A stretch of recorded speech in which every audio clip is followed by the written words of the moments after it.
This is Cheryl. This is Catherine. This is Emma. And we're we're the Baronesses.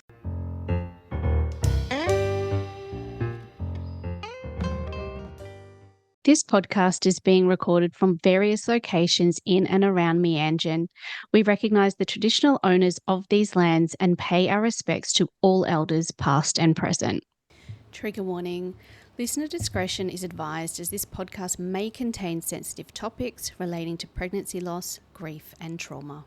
Welcome back to the podcast, everyone. How are you guys doing today? Doing Pretty good, thanks, Cheryl. It's been Excellent. a good week. Good. So before we get into it, what's something you're proud of this week?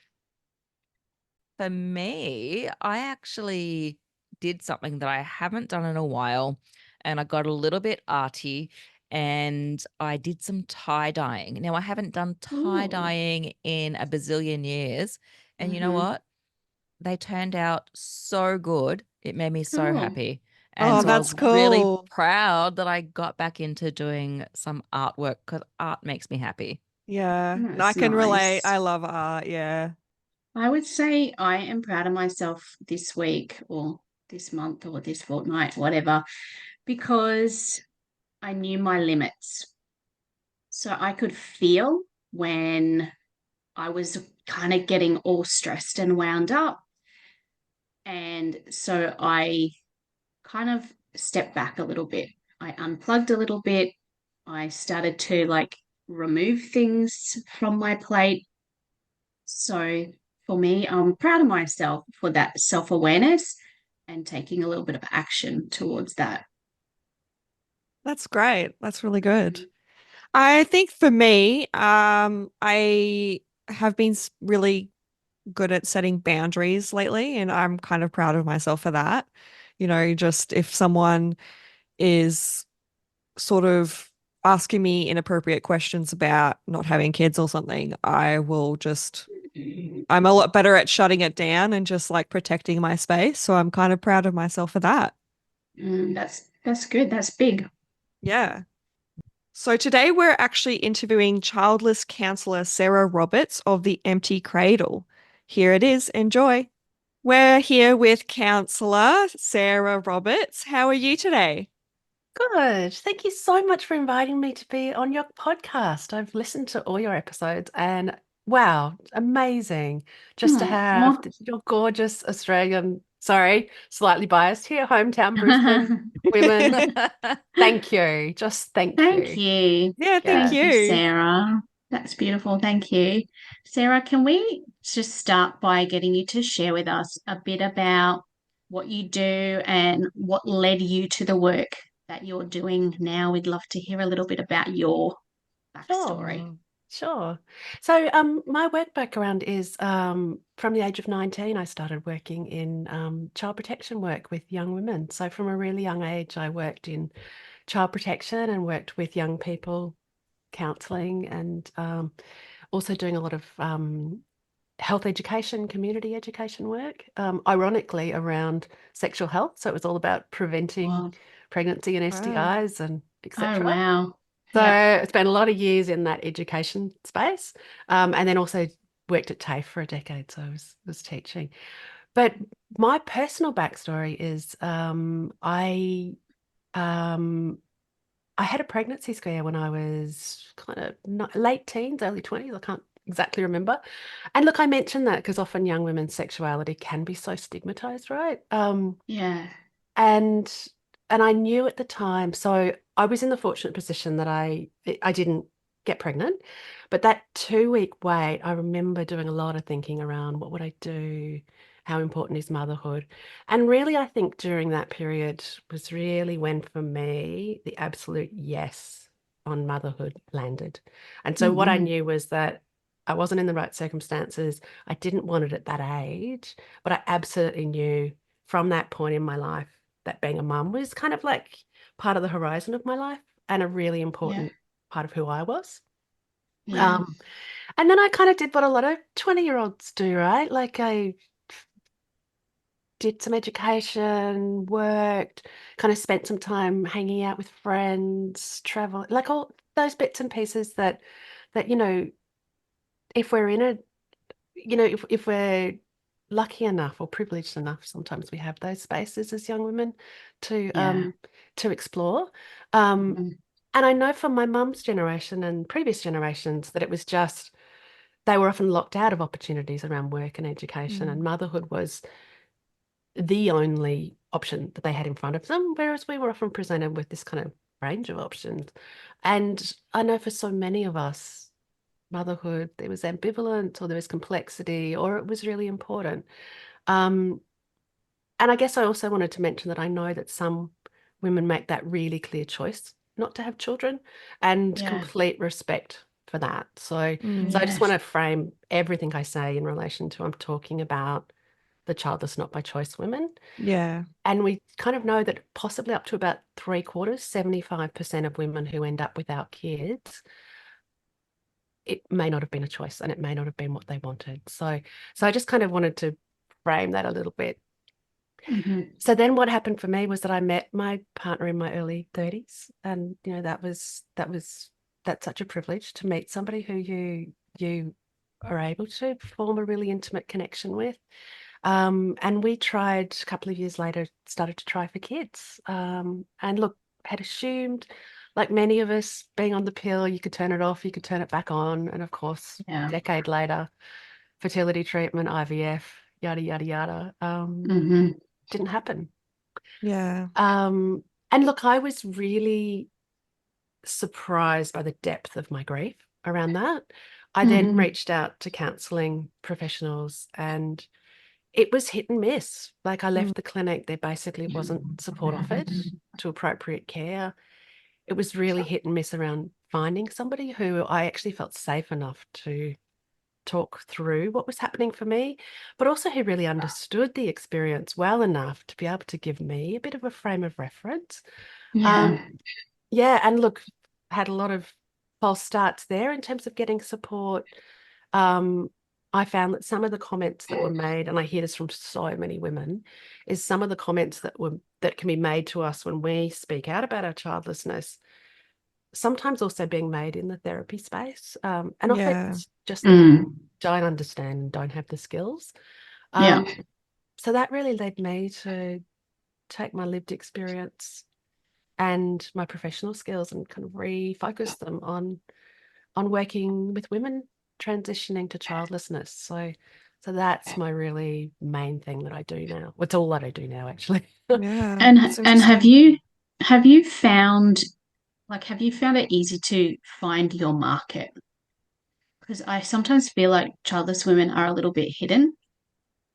And Yeah. yeah, so Yeah. Childless women are, what happens is that childlessness can be the perfect storm between an internal wound and this deep, deep loss. So we are often at an incredibly low ebb. And then we're yeah, in a social context where we're also isolated, stigmatized, like yeah. disenfranchised. And so it's Mhm. that together. And sometimes what it is, it's simply about us going, what are the spaces where I can feel safe? And often that's not necessarily anywhere. Sometimes that's not even necessarily internally safe Mhm. because there's so much trauma involved. And yeah, so sometimes women just really bunker down and they really Yeah, isolate off. They might not talk about it. Also, because we're represented so poorly in the culture, is that we often internalize, or a part of us rises that really feels like, oh, this must be me. There must be something wrong with yeah, me because I'm not coping with this. yeah. Or yeah, so absolutely, Emma, just finding spaces of connection and dialogue is really tricky. Um, Mhm. and look, what I'd add to that is that it's not unusual. In fact, it's very, very common that when women come in and connect with me in my work, they often might have been circulating my work for quite a long Mhm. period of time. Mm. And Yeah. I think there's a whole lot of reasons for that. Mhm. And it's not unusual when women come in for their first appointment that they will walk through what their experience has been. And the thing about what happens is when you work as a counsellor in this really niched area what you hear is you hear hundreds and hundreds and hundreds of different variations on essentially the same story.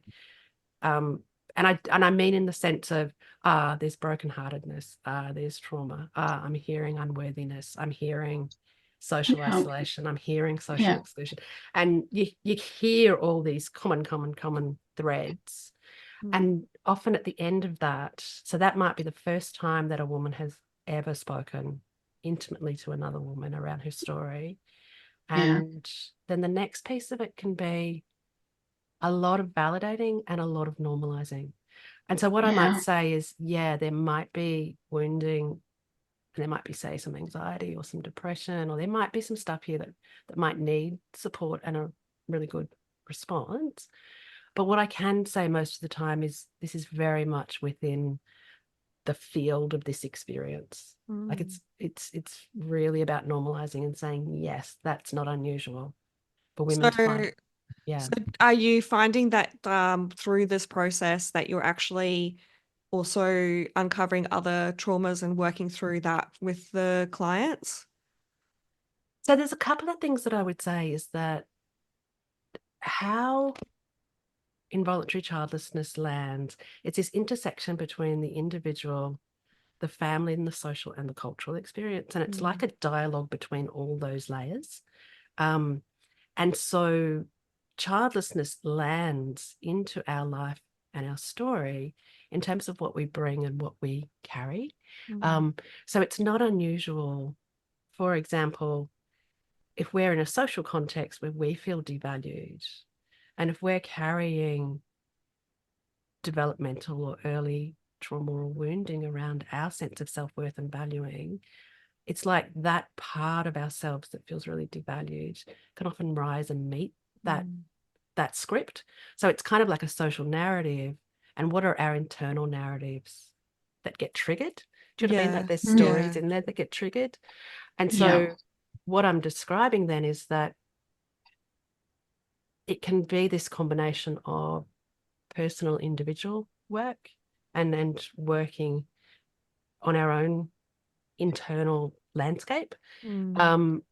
But then also there's cultural and community work, which is about community education, which is about changing the narrative, which is what Yeah, you three are doing so incredibly beautifully, is to go, hey, we're giving ourselves a voice, and Yeah. this is the yeah, story and this is what needs to be heard.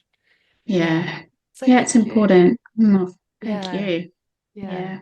Yeah. Don't undervalue that. It's so precious. Every public voice that talks to our story is liberating for all of us. So thank you. Thank Yeah. you. Thank you. So I guess, Sarah, what what kind of support is available for people who do experience infertility or childlessness? It's interesting you say that because there's not a lot of specialist support available. We've got a small number of women who are lived experience therapists, and also some men overseas. So some of the support is around linking in with who are the counsellors, who are the people who are really developing some skills and some expertise in this space. And so one of the things that can be really tricky can be around, there can be supports offered that sit alongside the childlessness experience, but don't directly address the childlessness experience. So an example of that would be currently in the space that looks at reproductive loss and stillbirth and miscarriage, is that there is acute support offered in that space. So the trauma, they're doing incredible work to change the narrative, to change the responses to women around miscarriage. But within that space, there's also a lot of work that's done around the rainbow baby, or perhaps the assumption that somebody may eventually go on to parenthood. Yeah. And the disenfranchised narrative is, what about if the whole project of parenthood is what's lost? What about if that Yeah. actually never happens? What are the supports and what's in place there? So my answer to that is actually probably there's bits and pieces. It's a bit hit and miss, but there's a lot of work that needs to be done in the policy space, in the cultural space, in training therapists, in training doctors, in knowing, like, when you go to your GP and it's like, do you have kids? And it's like, tick a box, move on. It's like, hang on. If the response to that is no, take a beat, notice how did Yeah. that land for that person? What might be Mhm. happening for that person? You might have someone who goes, yeah, no, I'm really empowered. That's a really great choice that I make, but I'm really sick and tired of being criticized for it. Or it Yeah. might be somebody who says, actually, my health and well-being's been really impacted by this. And then as a GP or as a whoever you are providing support, it's on you to go, what are my referrals? Who are the people that I know that are skilled and competent at working with this experience? Because, and this really relates to our topic, our story has been so disenfranchised that we pop up. I mean, you did that fabulous episode last week. We pop up occasionally within cultural stories, often Yeah. in not a very positive way. Yeah. And the research hasn't been done. So we've been disenfranchised in the research space. There's basically no policy for us. So even fertility and IVF policy, we are put in there as potential mothers. So it's like, here's some resources and support for you as a potential mother. But if you get to the point where it doesn't happen, it's crickets. Like, Yeah. we're not included in aging policy and psychological care and we know how vulnerable women can be. And it impacts on our physical health, it impacts on our psychological health. Look, and the flip side is we're also freaking amazing. We have Yeah. so much to offer.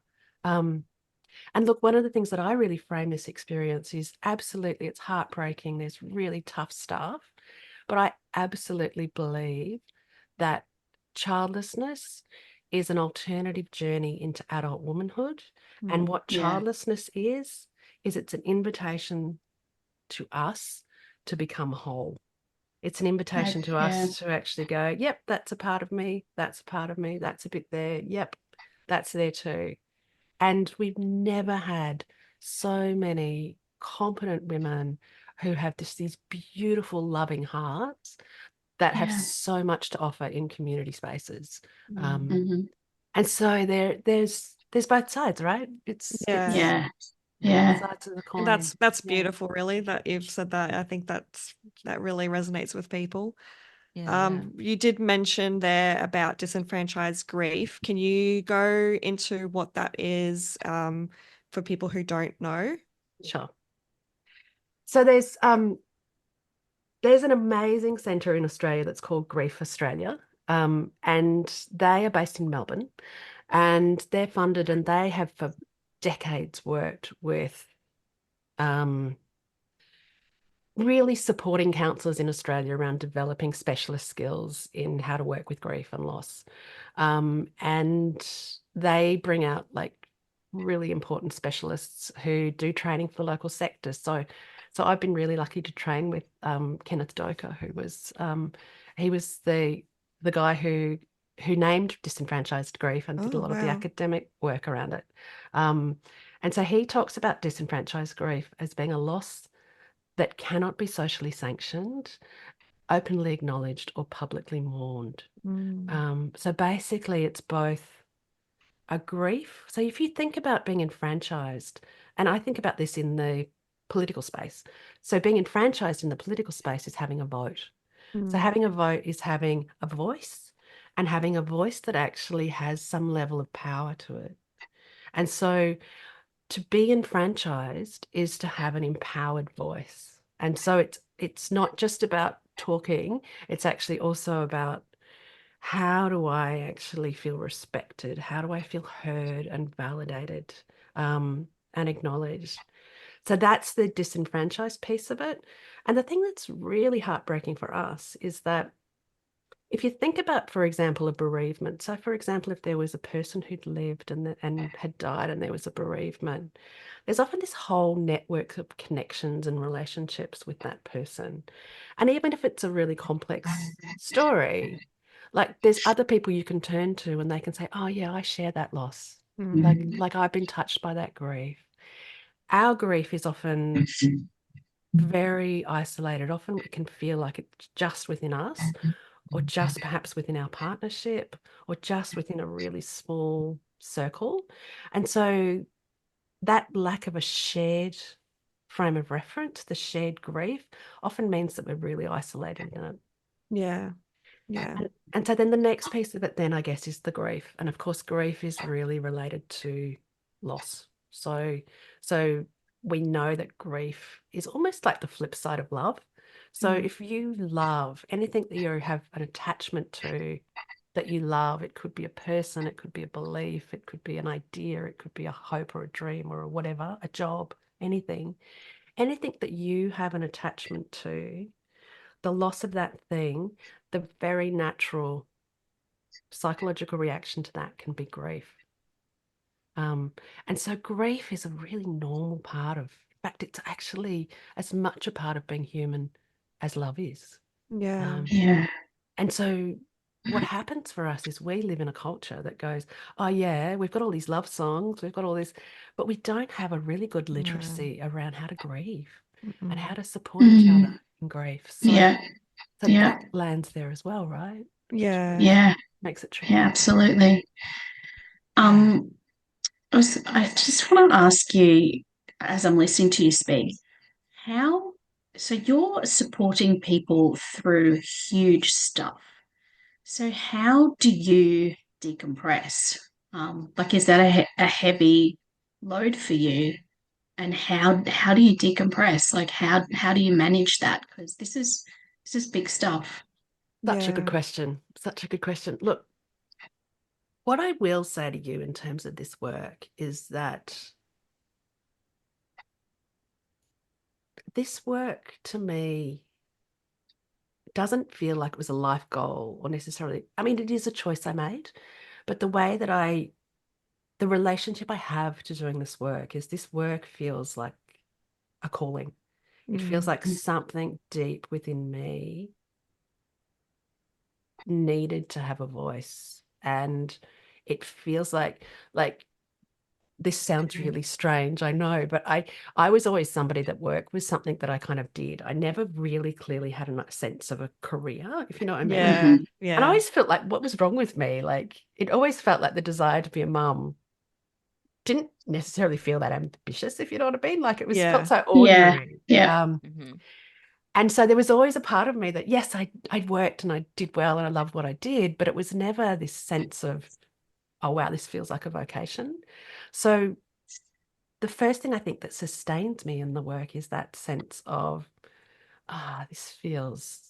this feels like I'm coming into my happy place, if you know what I mean. And every single conversation that I have with women, I find so, like, weirdly, I know it's really, really heavy stuff, but it also is so uplifting in a way, like in the sense of, so one of the things that when you work as a counsellor is that it used to be when I trained 30 years ago, you'd do some level of work on yourself.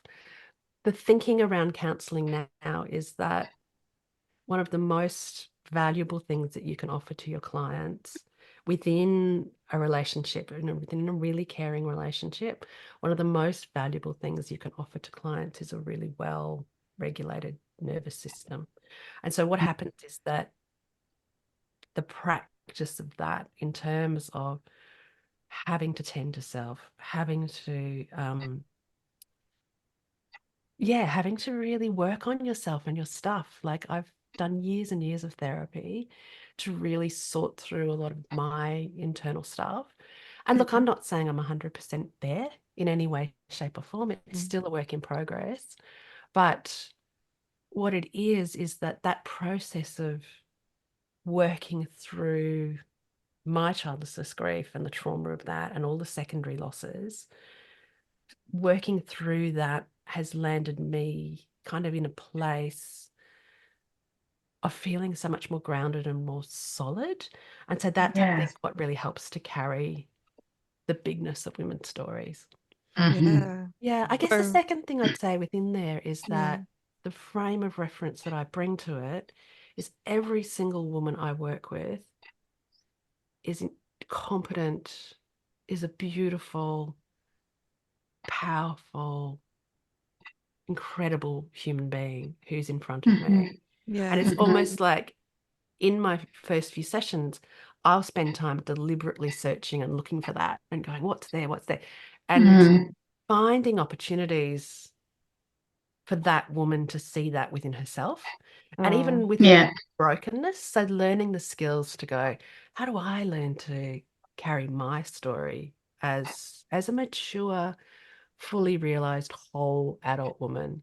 And I mean that in terms of tending to our brokenness and learning to carry our brokenness and our wounded parts.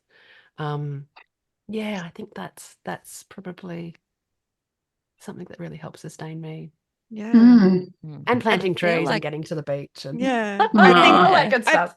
I think but I that's feel like, interesting because a friend actually said to me the other day that when you help others, you help yourself. And that kind of sounds like what you've done. Yeah. It's it's an energy transfer. Yeah, It's yeah. extraordinary. And as I see women start to, oh my God, the feeling that you get, I cannot describe it. When I Yeah. have somebody who I start to see her moving back into a sense of flow and a sense of Mm. connection. And oh my God, like, why would I kind of go, what is more valuable than that? I don't know. Yeah. Yeah. Yeah. Yeah. Yeah. You know what I mean? Yeah. Yeah. Yeah. So it's kind and of I kind of like guess, an sorry, I was just going to say it's like an Alchemical. alchemical kind of process, Yeah, which is pretty totally. special. Yeah. Yeah. mm-mm. It's such a blessing. Yeah. Yeah, and I guess, you're in a unique position to be able to help women because of your own experience. Yeah. Whereas I guess, if it was another practitioner, they may not have had that experience, so they can't, um, they may not understand it in the same way that you might understand it in order to be able to help that person in that situation. Yeah. Yeah. I there's a couple of things in there in that one of the things what you've almost touched on there is so the foundation around not having children. I mean, the three of you would know this, is Mm. that if we had gone on to be parents, if we'd gone on to be mothers, the lives we'd be living now would be really, really different. Mm. And so it's almost a recognition that when you've transitioned from being hopeful of motherhood into permanent childlessness, it's actually a different way of being in the world. Mm. And along with that comes a different way of knowing. And so the way that I kind of describe this is one of the things which I still do on a phone app is I love practicing Italian and I love learning Hmm. Italian. And there's these two words in Italian, conoscere and sapere. Sapere is to know through a theoretical book learning, and Hmm. conoscere is to know through lived experience. It's kind of Yeah. like if I tell you that the stove's hot versus you touching the stove, go, Hmm. oh, that's a Yeah. different way of knowing. And so what we bring to this story and why your podcast is so precious is that we bring that really deep, hard won knowing, that wisdom that we bring to the table, and hearing so many of our diverse stories. That's why that's so precious.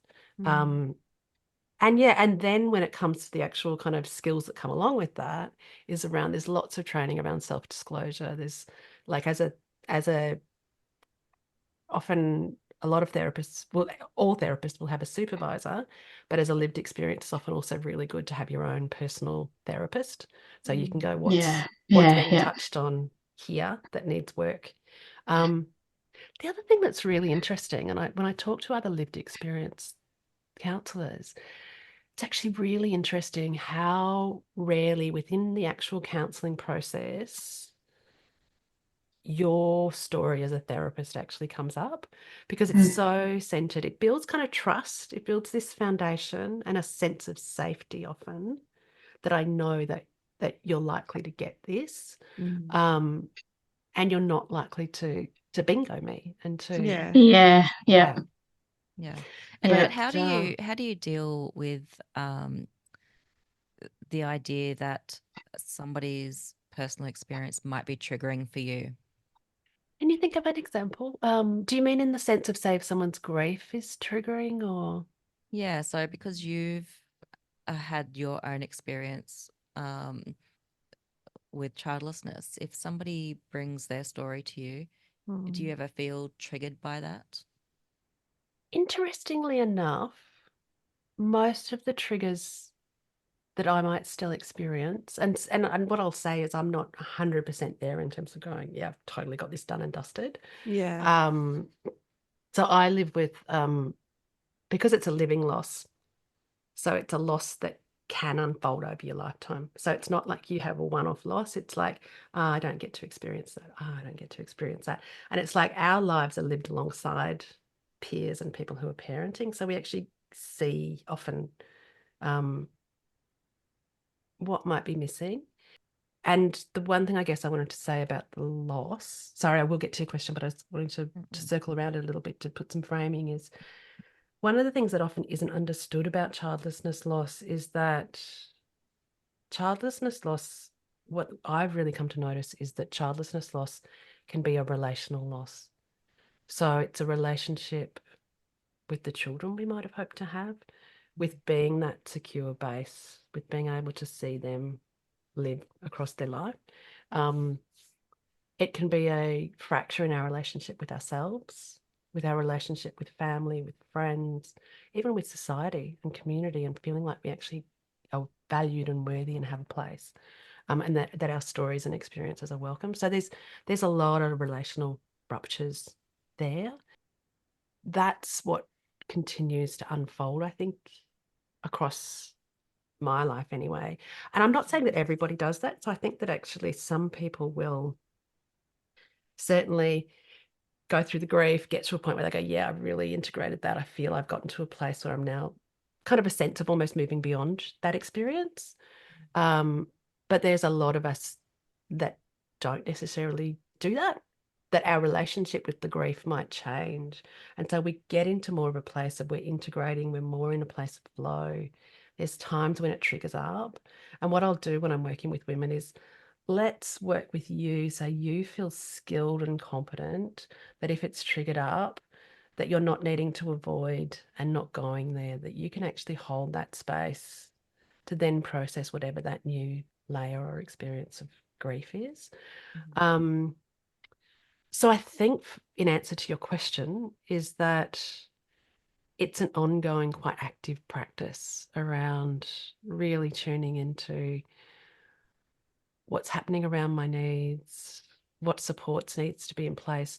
It's about, have you ever heard that idea of responsibility, where they break response? So we often think of responsibility as a part of adulthood as being a burden that we carry, that it's a heavy burden and we've got to be disciplined and we've got to show up and be adults.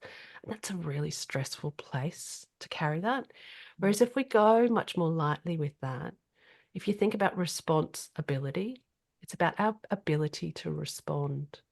And so, in a way, when it comes to ourselves, when it comes to the people around us, it'll be what's my ability to respond to what I'm needing at this point? What's my ability to respond to the challenges that come my way? And I talk about this as being about a competency and a skillfulness. So it's like, if you think about competency, competence is about what do we know? What skills do we have in terms of what actions can we do? And what are our values and our attitudes that really support us to be able to sit with that? So for example, if I believe that I'm not worthy of love and connection, then I'm going to really struggle to create that in my life. And so it's not about being critical of ourselves around that. It's just going, that's the point of the wound that might need a little bit of work. And so what's going on there if I'm really struggling to realize that in my life? And it's not a shame thing. It's like, let's just take a deep breath, get a little bit curious, be incredibly loving and kind with ourselves as we're trying to make sense of that. Yeah. So yeah, there's a real gentleness, I think, in terms of Yeah. of sitting with that. Yeah. What are some things that childless women struggle with most often, do you find?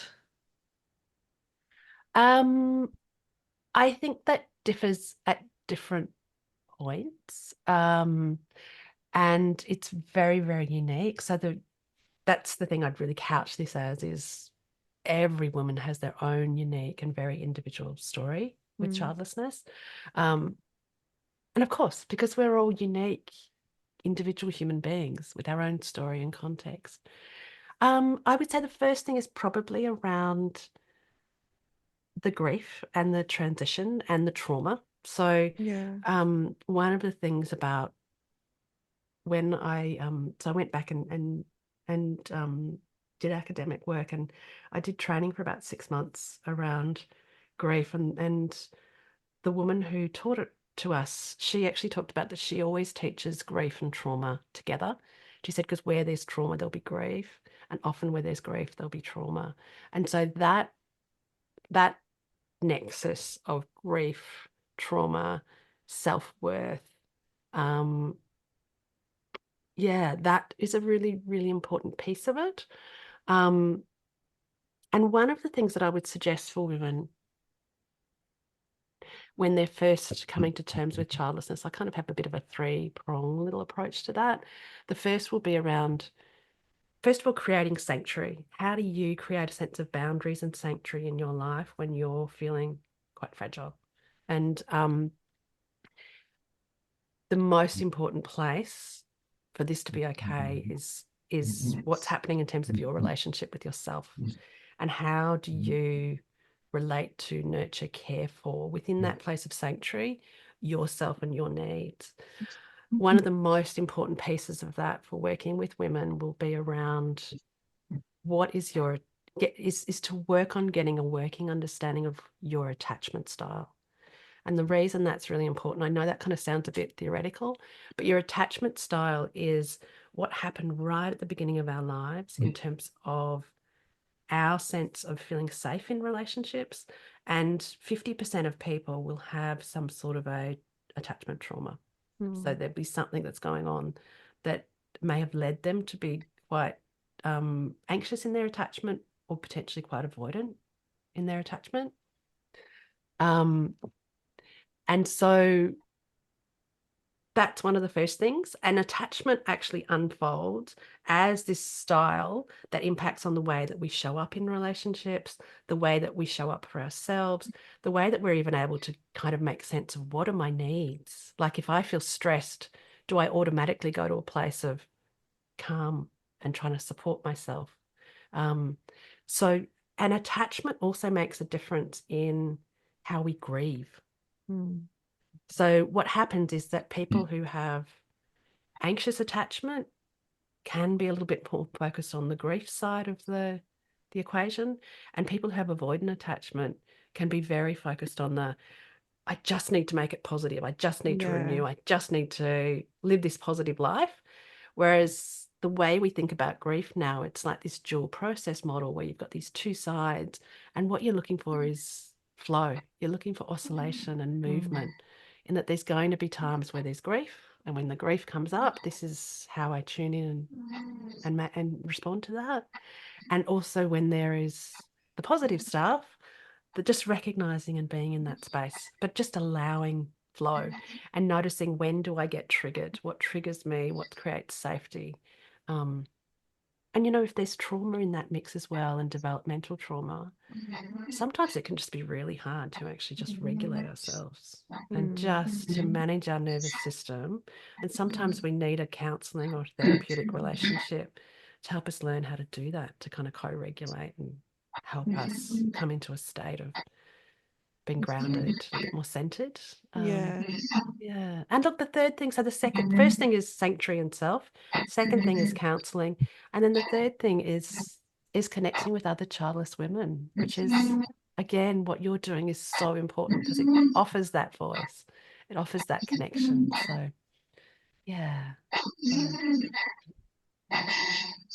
Yeah, I think listening to you talk, look, it's not a journey for the faint-hearted, but I feel like it can actually be a very healing journey, and it can actually help you to step into possibly more of who you would have ever become if things had been different. Yeah. Yeah. I agree with you. And in a way, one of my answers to your question around how do you show up and do this work, is I actually just go, part of this is actually the gifts of the transformative journey of involuntary childlessness. And it's so what happens with trauma and what happens with, and if we're looking at something like post-traumatic growth, which is kind of Calhoun and Tedeschi are the academics who kind of named that term. And they talk about that is not just resilience. So resilience is where I have something that happens and I return to my baseline. Post-traumatic growth is actually when it's a transformative process. It's actually a process of transformation. And it's not the trauma, like the trauma sucks. It's awful. It's unfair. Yeah. Absolutely. Like, and when women are hearing this, it's not like there's not a person in the world who I would wish involuntary childlessness on. It's like, if you deeply desire parenthood, then, or if, if you wanted to be a mum, my hope for you is that it happens, because this journey can kind of suck. Yeah. But, Yeah. right? Yeah. But it's what do we do in response to it? And how does it allow us to take our broken heart to almost like a gently breaking open of our heart? Yeah. And looking at those different components of post-traumatic growth, they're actually not. So one of them, for example, is an appreciation of life. And that's not just I wake up every morning and I do my 3 gratitude whatevers and my practice. What it actually is, it's actually something within inside me transforms my relationship with life. And so that I actually have a relationship with life that's based on a level of appreciation. And similar to our relationship with ourselves, it's not just about I light the candles and I do the self-care and I say the affirmations. It's like something within me has fundamentally transformed my relationship with myself. And that can be a process. It can be a process of healing. Yeah, so it's like our relational stance with ourselves. And so I love that you've named that, Emma. I completely agree that that's very much an invitation to wholeness. And when I say wholeness, I'll say with women, and I work a little bit with the internal family systems work of all the different parts of self. And so often I'll have women that will arrive and they'll feel really shameful, which I did, around things like anger or jealousy or rage or the sadness, or shouldn't I be over it? And a lot of self-shaming thoughts. Yeah. Whereas the way I will talk to women will be about, imagine you're sitting at this huge banquet table and there's all these chairs there and there's all these different parts of you. One's jealousy, one's rage, one's love, one's connection. Like there's all those different parts of you. And what's important as part of our healing process is actually, how do we allow ourselves to create dialogue with those different parts? So Yeah. we know, for example, if it's rage or anger, that emotion arrives with really clear messages and really clear things to tell us. And so when I'm working with women, it will often be around, let's create some dialogue around, it's jealousy. Jealousy tells us that something's missing. And so let's take a little bit of space to honor, what is it that's missing? What is it that you'd hope for? And how is that loss impacted on your life? And then allowing some spaces to process those feelings. And as we integrate those different parts of self, what we actually do is, any parts of ourselves that we disown, they control us. They set the agenda. And the reason that they do is that we're fearful of them and we're running in response to them. Often we're actually be going, oh, don't want to feel that. Just got to put on the happy face. And so what I will say to women is, it's actually about being empowered is where you're more conscious and you have more of a capacity to make choices. And so when you've been in an experience that has stripped you of agency, what choices do you have? So you might, for example, have some choices around responding to whatever it is that might be coming up for you. Yeah. I like the idea of that, of kind of sitting with the parts, Mm. because there's wisdom there. There's wisdom to be found there. There's healing to be found there. Yeah. Um, Yeah. I think we've probably all been guilty of hating on those parts, resisting those parts. Hand up. Yep. Yep. Yep. So yeah, Yep. there's some beautiful wisdom in that. Thank you. Yeah. Yeah. Yeah. And it's so empowering to connect with other women who go, oh, yeah, me too. Yeah. I felt that. Yeah, Mm. It yeah, can be yeah. so Absolutely. de-shaming. And that's why the work that you're doing and hearing other stories of other childless women can just be like, yep, I felt rage. Yep, that was really bloody hard. Yep, Mm. this is what I needed to do. This may or may not be helpful. How can we sit and be and connect? Yeah, Yeah. yeah. Yeah, and I guess, if we just share one final thought, what would your advice be for friends and family members who want to support their loved ones who are going through infertility or childless grief? I think maybe the first thing is, if you've not been through this experience yourself, the first thing is probably to acknowledge that you have no idea. To acknowledge this is actually a different lived experience. And I don't know, and I'm not going to get this right. But I love you, and I want to know how we can together stay connected and supportive. And to recognize that it's an ongoing lived experience. It's shifting sands.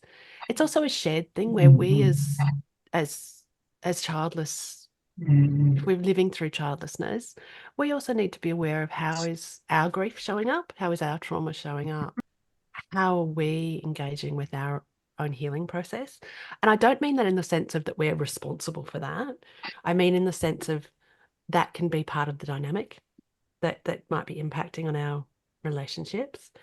And it might be to say, I have no idea about this. I need to find out more. Is Yeah. there any resources, any support? Listen to the Baroness's podcast. Listen to, do you know what I mean? Yeah.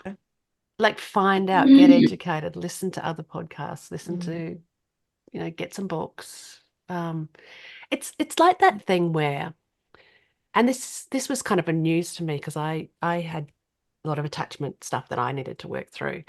But I remember when I was in my early 20s, I worked with a woman who she had been diagnosed in her mid-20s with diabetes. And so she went from being young, healthy, living her life, all that stuff, to within a couple of months, she ended up 4 insulin shots a day, dependent diabetic. Wow. And she was telling me one of the things that was the most touching for her was that she had some dear friends where they said, we don't know anything about diabetes. We're going to go and look it up. We're going to go and find out. Yeah, that's beautiful. What's diabetes? Like, Mm. how can we support you? Like, and it was really rough for her. It was a really big adjustment psychologically. So when it was really hard, it was just about listening, being present, but then actually go and find out. Like, if you care about someone, go and find out about what the experience it is that they might be going through. Yeah, and it's being able to have spaces for those really courageous conversations that go, hey, this is really hard at the moment. I'm not able to show up for this event, perhaps, or this is a boundary around what's going to make it safe for me to come to this thing. Yeah. But also kind of, yeah, so recognizing that this person in front of me is living a really different experience. Yeah, and that each of us will have different experiences of, Yeah. so there'll be times where, for example, pulling out the pictures of the grandkids and just talking about the grandkids. Some women will be, yep, I'm okay with that. That doesn't worry me. Other women, it might be really touching on some really tender ground. Mm. So it really is about being in relationship with the human being that you really care about, right? And Yeah. that's a mutual thing. Do you think that things have changed over the past few decades in the childless space? Is there more awareness? Is there more acceptance? Are there more people talking about it than, 10, 20, 30 years ago? I would say yes and no. Mm. I would say that absolutely yes, in the sense that many more women, particularly in Western democracies, so kind of Europe, North America, Asia Pacific, like I think globally, but particularly there's a lot more women who are, and men. Sorry, I don't mean to just make it Yeah. about women, but there's a lot more people who have got a public voice and who are talking about this. Um, I think as well that every single culture across human history has had adults who weren't able to have children for Mm. whatever reason. And every culture will have had different responses to this. So one of the things in my work is that I work with this incredibly diverse group of women. I work with women, yeah, who have, I work mainly with Asia Pacific women, but yeah, I work with women who've come from Middle Eastern backgrounds, and they will often talk to me about, actually, I have an auntie who I'm able to talk to, and I talk to my, and there's different cultural responses to this. And I certainly have had women from different cultures where there is actually a way that women do talk and dialogue about this. That's interesting. And so I think what's happening is that we almost need to hear a little bit more about those experiences and stories. Yeah, and to find, are there actually different communities that and cultures that have responded, a little bit more, in a more respectful kind of way, I guess, to stories Yeah. and experiences. All right. Well, thank you for that. How can our listeners find you, Sarah? Yeah, easiest way to find me is through my website, Yeah. theemptygradle.com. Yeah. Or you can find me on socials, so on Facebook and Instagram and We'll have all the links in our show notes Good. so Thank that you. anyone wants to reach out to Sarah, Thank you you. can. That was such a wonderful interview with Sarah. We'll be back in your ears in a fortnight when we'll be interviewing journalist, author, and editor of No One Talks About This Stuff, Kat Brown. In the meantime, make sure you leave a review on your preferred podcast streaming channel and stay kind. That includes self-kindness too.